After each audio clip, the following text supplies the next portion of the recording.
भारत में करीब करीब 1995 के बाद ही शुरू हुआ। 1995 से लेकर अब तक बहुत ज़्यादा समय नहीं हुआ, 22-23 साल का समय हुआ।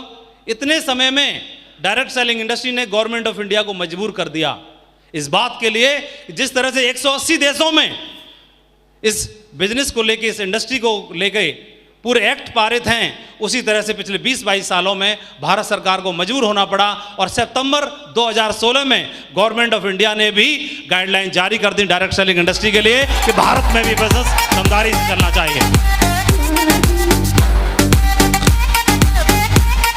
अब मेरा आपसे प्रश्न है, गाइडलाइन जारी करने का मतलब क्या होता है? गाइडलाइन जारी करने का मतलब होता है भारत सरकार चाहती है अब ये बिजनेस दमदारी के साथ भारत में फलना फूलना चाहिए। गाइडलाइन जारी करने का मतलब ये होता है कि गवर्नमेंट चाहती है अब हम आपके साथ हैं, भारत सरकार बोल रही है अब हम आपके साथ हैं।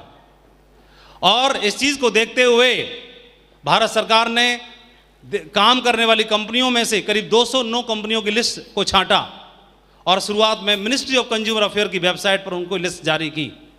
उस लिस्ट में सेफ शॉप का नाम टॉप 3 में आता है। अब आगे की बात जान के आप और खुश हो जाएंगे, टॉप 3 में नाम आता है। लेकिन जो कंपनी 18 साल पूरे कर चुकी हो, एक ऐसी कंपनी जो 18 साल पूरे कर चुकी हो, उस लिस्ट में सेफ शॉप का नाम नंबर 1 पर आता है।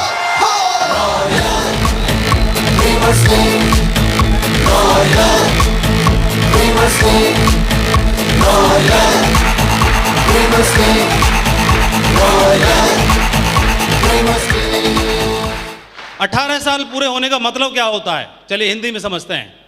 18 साल पूरे होने का मतलब होता है कि जब आप 18 साल के हो जाते हो तो भारत सरकार भी आपके लिए ड्राइविंग लाइसेंस जारी कर देती है और वो बोलती है कि अभी तक आप बच्चे थे, वाहन सड़कों पर चलाने के लायक नहीं थे, अब हम ड्राइविंग लाइसेंस जारी करते हैं, जाओ ले जाओ और सड़कों पर खुले आज़ाद होकर चला सकते हो। तो मैं बताना चाहूँगा कि अभी तक सेफ शॉप ने हमको चलाया है 15 सालों में, अब सेफ शॉप को 18 साल हो चुके हैं, हम बड़े हो चुके हैं, सेफ शॉप 18 साल की हो चुकी है, अब हम सेफ शॉप को चला के दिखाएंगे कि भारत में काम कैसे होता है।